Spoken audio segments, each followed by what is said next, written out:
여러분 죄송합니다. 이게 지우개 기능을 쓸 때마다 요 PDF가 꺼져 버리네요.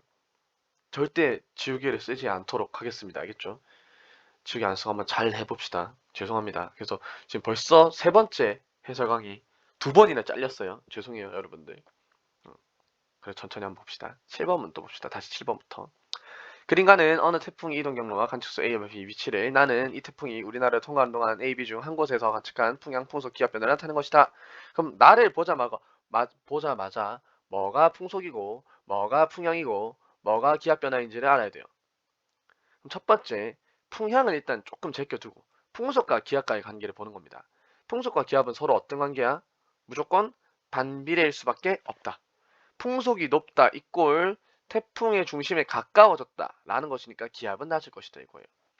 그럼 여기서 보면 한 놈이 커졌을 때 한 놈이 작아지는, 그러니까 요 개형과 요 두 개가 지금 서로 하나는 풍속이고 하나는 기압일 거예요.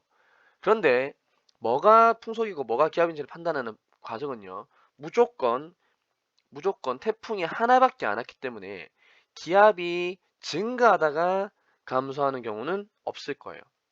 이해됐나? 요게 만약에 요게 기압이라고 해봅시다. 이게 기압, 만약에 증가하다 감소하는 얘가 기압이라면 태풍이 다가오고 있었는데도 지금 여기서부터 태풍이 이렇게 다가오고 있는데, 그런데도 불구하고 기압이 점점 높아졌다가 낮아지고 있어요. 그럼 낮아진다 한다는 거는 태풍이 계속해서 다가온다는 얘기거든요. 기압이 증가한다는 말은 태풍이 멀어졌다는 얘기예요. 그 말은 태풍이 멀어졌다 다시 다가온다? 태풍이 뭐 부메랑입니까? 여기 갔다가 다시 이렇게 오게? 그런 경우가 없죠. 태풍이 하나밖에 없기 때문에. 태풍이 두 개라면 가능하죠. 한 태풍이 멀어지면서 기압이 증가했다가 다른 태풍이 다가옴으로 인해서 다시 기압이 감소하는 경우는 있을 수 있어도, 우리 교육과정상 그렇게 디테일하게 두 개를 연속으로 주는 경우는 없었기 때문에 무조건 증가하다 감소하는 것은 풍속밖에 될 수 없다. 감소하다 증가하는 얘가 무조건 기압일 수밖에 없다. 태풍이 다가오면서 기압이 점점 낮아지니까. 그럼 기압이 제일 낮으면서 풍속이 제일 높았던 요 지점이 태풍이 관측소로부터 가장 가까웠던 지점일 것이다. 여기까지 이해됐다면 남은 하나가 자동적으로 풍향이기 때문에, 요 보면 풍향이 점점점점점 올라가는데 남풍 계열에서 서풍 계열로 지금 바뀌고 있는 풍향 변화를 보고 있죠. 남쪽에서 바람이 불다가 시간이 좀 지났더니 서쪽에서 바람이 부는 요렇게 풍향이 점점 12시, 1시, 3시 시계 방향으로 변하고 있죠. 시계 방향으로. 그럼 풍향이 시계 방향으로 변한다. 관측소의 이동 태풍 이동 경로의 오른쪽에 해당한다라는 것. 태풍은 오른손잡이 개구리라고 말했어요. 오른쪽은 시계 방향으로 변한다. 그럼 여기까지 판단이 다 끝났으면 문제를 봅시다. 기업. 나에서의 기압은 4시가 11시보다 낮니? 11시 여기고 4시 여기에요. 기압은 4시가 가장 낮아요. 4시가 낮다. 맞는 말. 다음 니은 나는 A에서 관측한 거니 풍향이 시계 방향으로 변했으니까 A가 아니라 어디야? B. 땡. 그다음에 태풍이 통과하는 동안 평균 풍속이라고 했으니까 오른손잡이가 여기서 나오네. 이동 경로의 오른쪽이 위험 반원이다. 오른손잡이다 라고 했어요. A가 크다 했으니까 땡. 7번의 답은 1번. 쉬운 문제. 금방금방 넘어갑니다. 크게 막 다룰 거 없어요. 그다음 8번. 8번 조금 아이들이 또 헷갈렸을 것 같아요. 쌤, 이거 너무 지엽적이에요. 이거 다 외워야 돼요. 너 다 외우는 거 절대 아닙니다. 주어진 자료로 우리가 아는 것과 응용해서 해석하는 능력이 훨씬 중요해요. 보자고. 가는 지지시대죠. 어느 시기래. 그럼 우리가 이 그림을 보고 이게 어느 시대인데를 알 수 있는 가장 좋은 방법은요. 첫 번째. 일단 판계야가 아니네. 고생대는 아니네. 판단 끝. 그다음 두 번째. 이 신생대 이유냐라고 생각하려고 봤더니 요게 누구야? 요게 인도 대륙이에요. 인도 대륙. 인도 대륙이 올라오고 있는 중이죠. 지금 저희도에서 아직 히말라야 산맥도 안 만들어졌어. 인도 대륙이 안 부딪혔어. 그럼 신생대는 절대 아니네. 남은 건 뭐야? 중생대 겠거니. 중생대 초나 중생대 중 뭐 판계가 분리된 이유, 신생대 되기 전. 그건 중생대 말 몰라. 어쨌든 신생대는 아니네. 판계가 형성 안 됐네. 고생대 말도 아니네. 무조건 뭐야? 중생대 중에 어느 시대겠구나 판단 끝. 외우는 게 아니라고. 됐죠? 그럼 나다는 각각 단풍나무와 필석이랬어요. 단풍나무. 오케이. 필석. 잉? 필석 뭐지? 하면 떠올라야 되는 게 고생대 표준화석이 고3이 되면 어떻게? 고3이 되면 갑방이 필수다. 이렇게. 갑방필 이렇게. 고생대 표준화석 삼엽충, 갑주어, 방초충, 필석까지 외워라 그랬어요 쌤이. 꼭 삼엽충, 갑주어만 보는 애들이 있는데 아니야. 다 나와. 무조건 시험 범위예요. 이거 다. 다는 필석이랬으니까 아, 얘는 고생대에 살았구나. 그러고 봅시다. 기억.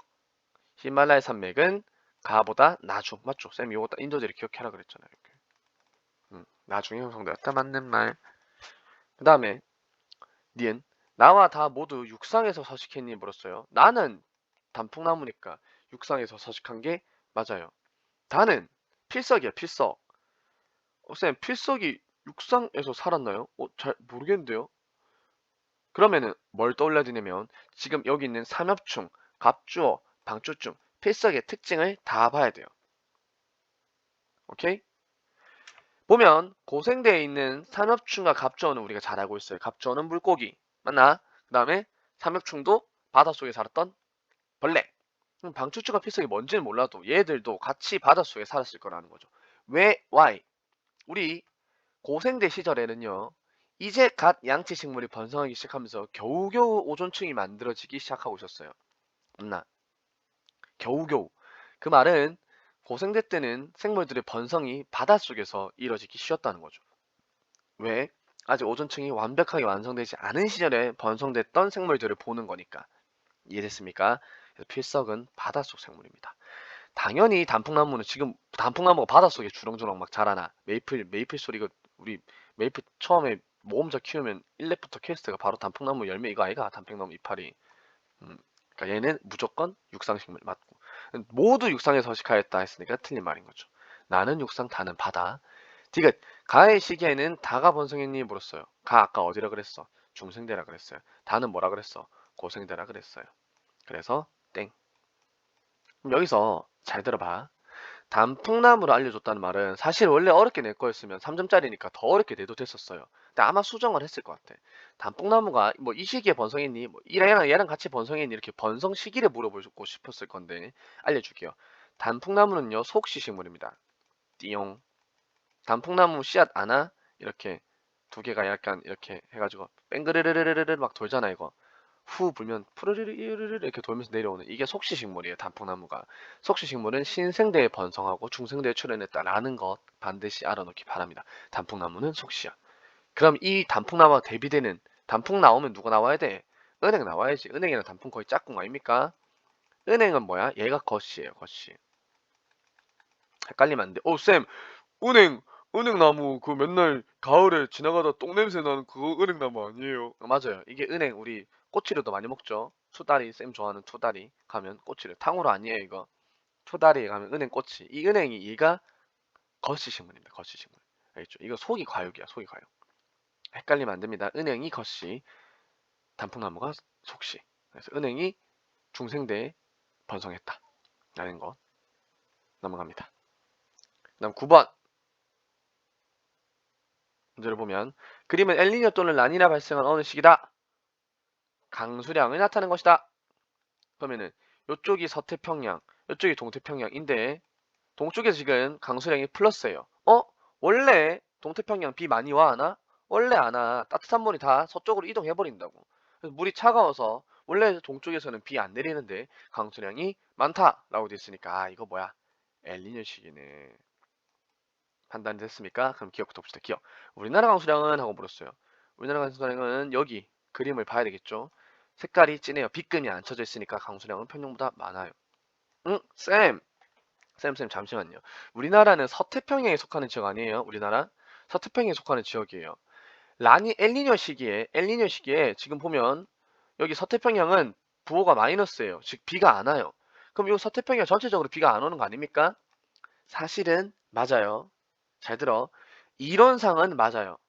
그런데 지구 과학이라는 것은요. 항상 이론과 일치하지 않아요. 이 자료상으로 보았을 때 엘니뇨 시기인데 우리나라에는 비가 많이 오는 것입니다. 엘니뇨 시기에 우리나라에 비가 안 올 수도 있어요. 즉 서태평양 전반적으로는 강수량이 줄어드는 게 맞아요. 그러나 주어진 자료에서는 11월 달에서 12월 달 하필이면 이 시기 동안 우리나라에서 비가 많이 왔을 뿐인 겁니다. 무조건 엘니뇨 시기에 우리나라 비가 많이 온다 해도 틀린 말이고 무조건 엘니뇨 시기에 우리나라에 비가 작게 온다 해도 틀린 말인 거예요. 주어진 자료로 해석하기 바랍니다. 알겠죠? 강수량은 우리나라는 지금은 많다.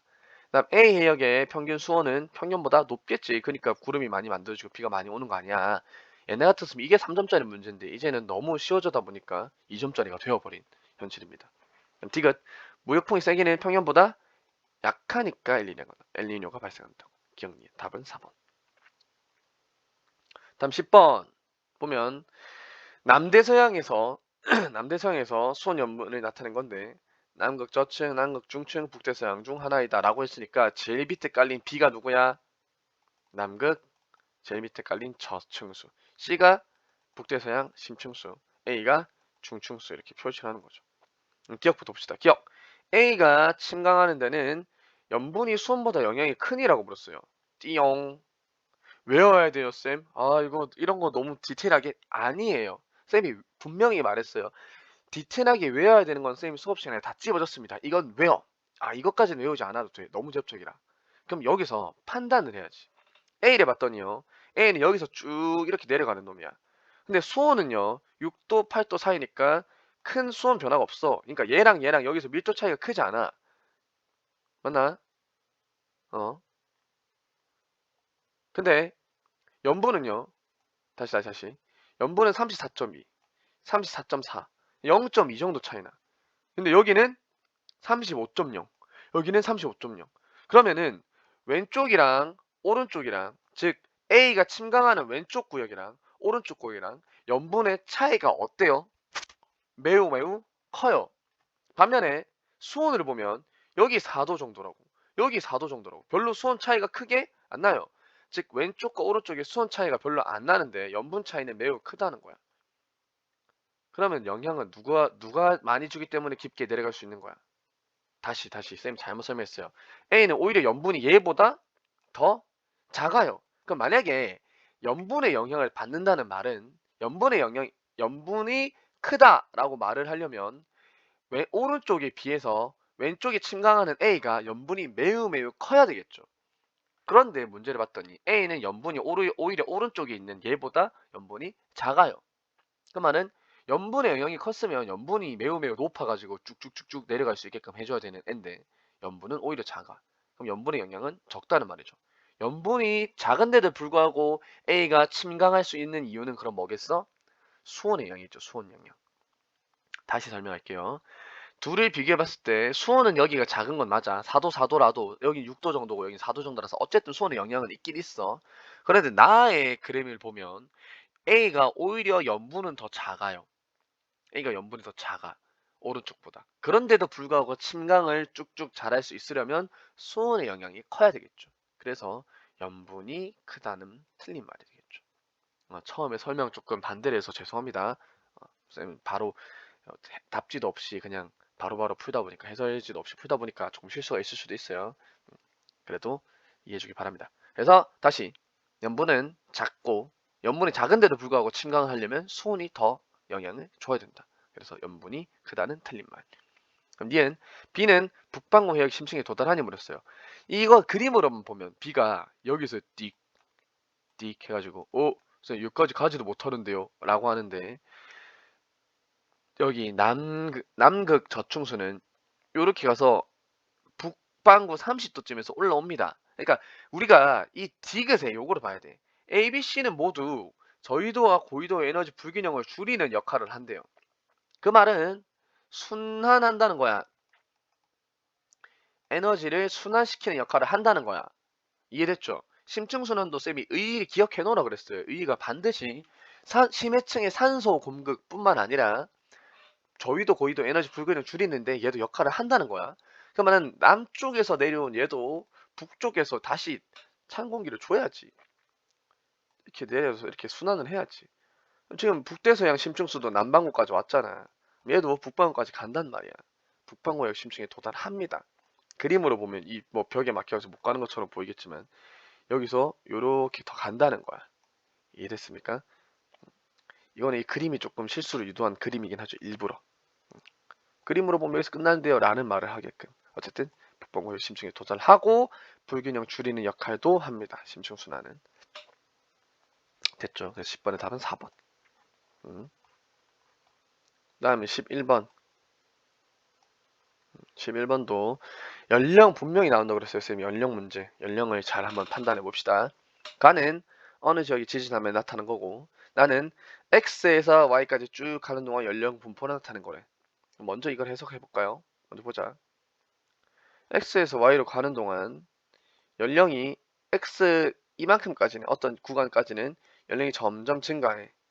그 말은 여기로 있으면 나이가 많아지니까 얘는 그러니까 역전되지 않은 그러니까 순접된 상태라는 거죠. 여기 갈수록 나이가 많아지는 거니까. 이렇게 나이가 많아지고 있다.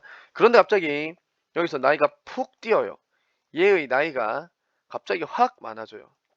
즉 밑으로 갈수록 나이가 많아지는 건 똑같은데 얘랑 두 지층 간의 나이 차이가 크게 나고 있다는 거야. 그 말은 요 경계면이 뭐에 해당하는 거예요? 이게 부정합에 해당하구나. 이렇게. 요거 부정합이구나. 그 다음에 어느 지점 딱 봤더니 갑자기 나이가 젊으면서 일자로 쭉 간다. 그럼 요만큼은 동시에 만들어진 애들이면서 나이가 어리니까 관입이네. 관입한 거네. 분출한 게 아니네. 관입이네. 까지 알 수 있었죠. 그럼 이제 기억부터 보는 거야. 기억. P 지점의 모습은 동그라미 기억에 해당하니 물었어요. 그럼 요거니 하긴 해야 되는데 여기랑 여기가 역전돼 있니? 그러니까 순접돼 있니? 요걸 물어보는 거죠, 지금. 그러면은 x에서 y로 가는 동안 여기가 역전되지 않았단 말이야. 그럼 당연히 여기도 역전될 수가 없는 거야. 역전이라는 것은 두 지층 이상이 접해 있을 때 그 둘에서 동시에 일어나는 건데 얘가 역전되지 않았다고. 그럼 여기면 홀라당 역전될 수가 없다고요. 오케이? 그 말은 순접이니까 여기가 먼저, 이게 나중이죠. 그럼 먼저 형성된 게 나중에 형성된 이게 건열이라면 건열이 요렇게 나중에 생성된 게 먼저 만들어지고 그 위에 대적층이 쌓여야 되니까 얘가 나중이니까 요쪽이 움푹움푹 파져 있어야 된다고요. 그래서 니은이 맞는 말이죠. 니은이 쪽으로 움푹움푹 파져 있어야 되니까. 그림만 보고 헷갈리면 안 돼요. 기억에 해당한다는 틀린 말. 둘은 역전되지 않았으니까 먼저 생성된 놈이 건열의 모습을 먼저 만들고 나서 그 다음에 위에 지층이 퇴적된다는 것. 니은 단층은 횡압력에 의해서 만들어졌니? 그럼 이 단층을 보는 거야. 요거 기준으로 여기 상반이죠. 상반이 위로 올라가 있네. 그러면 얘는 역단층이고 역단층은 횡압력에 의해 형성됐다. 맞는 말. 그 다음에 디귿 난정압이 나타나니 물었어요. 난정압은요. 뭐랑 뭐가 만나야 돼? 화성암 더하기 퇴적암이 만나면 일단 무조건 난정합이에요. 그러면서 일단 부정합 종류의 하나여야 돼. 요 관계가 부정합이어야 돼. 부정합. 오케이? 근데 여기 화강암, 화성암이 딱 하나 나와 있죠. 그럼 화강암과 얘가 서로 부정합 관계라면 요거는 난정합이 될 수 있어요. 근데 부정합 관계이려면 얘의 나이가 훨씬 더 많아야 돼. 화강암이 지표에서 관입으로 먼저 만들어지고 나서 다 깎여 나가고 나서 그 위에 퇴적되면 요건 난정합이죠. 근데 이 화강암은 뭐야? 지금 관입이라고 관입. 연령이 제일 어리잖아 지금 여기서 가는 동안 나이가 제일 어린 애니까 관입이니까 난정합은 아니라는 거죠. 답은 2번. 그죠? 다음 12번 전체를 봅시다.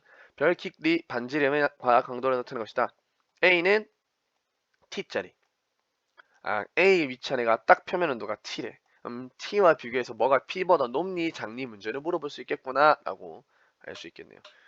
그 다음에 태양의 절대 등급도 줬으니까 태양과 비교했을 때 절대 등급이 얼마니? 라고 물어보는 문제가 나올 수도 있겠구나. 봤더니 기억 보기에서 바로 절대 등급을 물어봤어요. 기억을 보자고. 기억을 봤더니 반지름 어떻든 간에 태양이 10배 크대. 근데 광도가 태양의 딱 몇 배야? 딱 100배야. 맞나? 그럼 지금 물어보는 게 절대 등급만 물어봤으니까 표면온도 물어본 거 아니에요. 절대 등급만 물어봤다고. 태양보다 광도가 100배 밝아요. 그럼 100배 광도가 차이 나니까 등급은 5등급 차이 난다. 요거 알고 있어야 되겠죠? 등급이 5등급 더 어때야 돼? 작아야 돼. 태양이 4.8이야. 그럼 4.8에서 빼기 5 한 0.2 정도, 마이너스 0.2 정도가 나와야 돼. 근데 0보다 작다 했으니까 맞는 말인 거죠. 대략적으로. 이해됐습니까? 강도가 100배 더 밝대. 그럼 등급은 5배, 5등급 더 작아야 된다고. 끝. 디귿의 표면 온도는 T보다 높니 버렸어요. 디귿을 봤는데 디귿은요 지금 광도가 A랑 비교했을 때 A보다 광도가 더 어때? 작아요. A가 요거를 보죠. 이렇게 요거에 해당하는 애들은 온도가 T인 애들은 여기 다 찍히는 거야.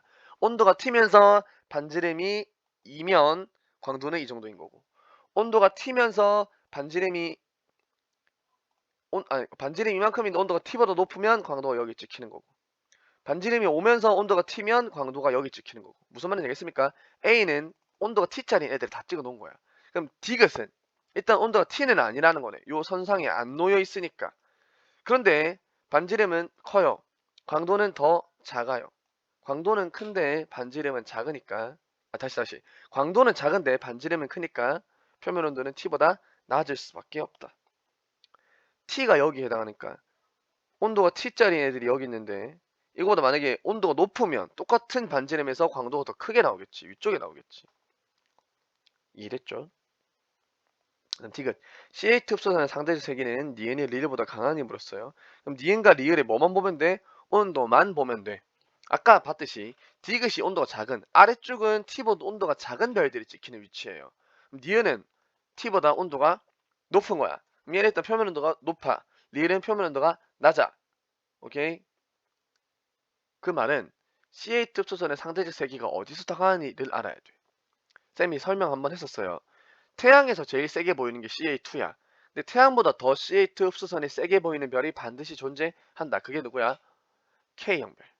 K형 별에 가까울수록 이 CA2 흡수선이 세게 센 거예요. 그럼 이렇게 CA2 흡수선의 그래프가 이렇게 그려져 있으면 제일 세게 나온 얘가 K형이에요. 여기가 K형. 분광형이 K형일 때. G형 별은 여기 있다고. 그래서 G형 별에서 CA2 흡수선이 세게 센 건 맞아. 다른 애들에 비해서. 그런데 K형에서 더 세다. 한번 외우를 했었습니다. 이거는. 그럼 이제 니은은 걔보다 표면 온도가 더 높으니까 분광형이 이쪽에 왼쪽일 거, 왼쪽이. 그럼 갈수록 CA2 흡수선의 세기는 낮아질 거니까 니은이 강하다는 틀린 말이네요. 니은은 갈수록 H1의 흡수선이라던가 뭐 이런 애들이 세지겠죠. 됐습니까? 답은 그래서 뭐야? 기억입니까? 기억. 12번에 1번. 다음 13번에 표는 우리 은하에서 외부 은하를 관측한 결과이다. A, B의 시선 방향은 서로 90도를 이룬다. 그러면 우리 은하 있고 A, B 있는데 90도래. 이게 우리, 이게 A, 이게 B인데 뭐가 더 먼지는 몰라. 어쨌든 이런 상태래. 그러고 봤더니 A에 대한 힌트를 다 알려줘 버렸어요. 그럼 이걸 쉽게 계산하면 되겠네. 오케이? 허블 상수 물어봤으니까 후퇴 속도를 먼저 구해가지고 후퇴 속도를 통해서 허블 상수를 계산해 내야겠네. 왜? 우리가 은하의 후퇴 속도를 구할 수 있는 방법은 두 가지거든요. 첫 번째가 Z 값, 즉 적색 편이란 걸 구하고 빛의 속도 C를 구해도 되고, 요거는 똑같은 게 허블 상수랑 거리로 구할 수도 있으니까. 허블 상수의 정의가 1메가파섹당 얼마만큼의 속도로 멀어지고 있니? 이니까 거리를 안다면 당연히 속도를 구할 수 있을 거다. 됐죠? 요 두 개가 같다는 것이 허블 법칙을 만족할 때입니다. 그럼 보자. Z값을 먼저 구해보는 거야, A를. 왜? 기준 파장이랑 관측 파장 둘 다 줬으니까. 그래서 기준 파장 400, 분모, 분자에 405 빼기 400. 관측 빼기 기준이라 그랬어요. 그럼 여기 5.6이네. 5.6. 곱하기 빛의 속도가 3 곱하기 10의 5승이래. 3 곱하기 10의 5승 킬로미터 퍼 세컨 생략하고 100 두 개 지우고 15에서 10의 3 세제곱으로 계산하기 귀찮으니까 요거 3도 2로 바꾸고 요거를 56으로 바꿔줍시다. 여기 없애. 그럼 4분의 56이니까 약분하면 얼마야? 요게 16이네. 16 곱하기 16 맞나? 14죠. 잘못했네. 14. 14 곱하기 3 곱하기 10의 제곱을 계산하면 되는 거야. 얼마 이거? 3인은 3, 3, 4, 12, 4입니까? 420, 4200. 4200km/s가 후퇴 속도야. 를 허블 상수로 구해도 똑같아야 된다고. 얘 거리가 60이야. 1메가파섹당 얼마만큼은 멀어지니? 근데 60 떨어져 있으니까 그때가 4200이야. 인 거니까 47에 67에 40이죠. 67에 42. 그래서 70이 맞는 말이네. 60 메가파섹 아니 70 메가파섹 이게 허블 상수 곱하기 거리 60을 했을 때 67에 4200. 맞죠? 그래서 허브의 상수는 70이다. 맞는 말이고요. 그럼 이제 이걸 통해서 B도 이제 결국 거리를 후퇴 속도 물어볼 거니까 다 계산해 봐야 돼. 보자. 니은 우리 은하에서 A를 관측하면 600이 606.3보다 기니 물었어요. 지금 보면 A, B를 통해서 보면 B의 거리를 계산해야 되겠네. 그러니까 얘가 600짜리일 때 606.3보다 더 기니? 이렇게 물어보는 거는 A가 거리가 B보다 더 멀리 떨어져 있니? 이 말이랑 같은 거라고. 만약에 A가 더 멀리 떨어져 있으면 B보다 우리 은하에서 A가 더 멀리 떨어져 있으면 Z 값이 더 클 거죠. Z 값이 크다 이꼴 600 기준으로 봤을 때 606.3보다도 더 커야 된다고. 그럼 B의 거리를 구해봐야 되겠네. A의 거리 60으로 나와 있으니까 B가 600이고 606.3이니까 계산해. 600 여기 6.3 똑같이 곱하기 3 곱하기 10의 5선 km/s 계산해보세요. 아우 귀찮아. 100 두 개 지우고 요거 3. 그 다음에 여기 6이죠. 6. 6이랑 3이랑 약분해서 2 되고 여기 있는 2랑 여기 있는 10이랑 약분하면 요거 2 되고 곱하기 5는 살아남고 그럼 남은 거는 6.3 곱하기 100 곱하기 5니까 5 곱하기 6.3 한 다음에 100을 곱해주면 돼요. 5, 6, 30에 3150이네요. 3150. 3150 km/s로 멀어지고 있는 거죠. 그러면 허브의 상수가 70이랬으니까 계산해야 돼요. 70으로. 70으로 나눠주는 거죠. 3150을. 315를 7로 나누는 거가 똑같으니까 47에 28, 28, 35니까 75, 35, 5, 45. 아, 얘는 45 메가파섹 떨어져 있네. 아, B는 거리가 45, A는 거리가 60이네. 그럼 A가 더 멀리 떨어져 있으니까 Z 값이 기준 파장이 뭐든 간에 무조건 B보다 Z 값이 커야 되겠네요. 그래서 얘는 606.3보다는 더 큰 값이 나와야 돼. 606.3보다 길다. 맞는 말이고. 마지막 A에서 B 봤을 때 5250이니까 요 두 개 거리 어떻게 되니? 이거 물어보는 거 아니야? 직각이를 줬으니까 60이고 45예요. 쌤 이거 피타고라스 no no no 60이랑 45니까 딱 떠올려야 되니까 15로 나누면 요거 3이고 요거 4네. 아 3대 4대 5니까 얘는 75겠구나. 15 곱하기 5니까 3대 4대 5. 그럼 75 곱하기 뭐만 해주면 돼? 허블 상수 얼마? 70만 곱해주면 돼. 계산해봐요. 75 곱하기 7 하면 525죠? 맞나? 몰라. 계산해보세요. 맞을 거예요 아마. 525. 그래서 75 곱하기 70 km/s 이렇게 해가지고 이걸 계산하면 5250이다. 맞는 말. 그래서 디귿도 맞는 말. 이거 허브의 상수 기호를 좀 잘못 썼네요. 이 두 개 위치가 바뀌어야 됩니다. 그래서 답은 5번. 이해됐습니까? 단순 계산으로 시간을 좀 잡아먹는 문제예요. 이런 거 빨리빨리 계산하고 넘어가야 됩니다. 다음 14번. 14번도 조금 당황스러웠을 수 있어요.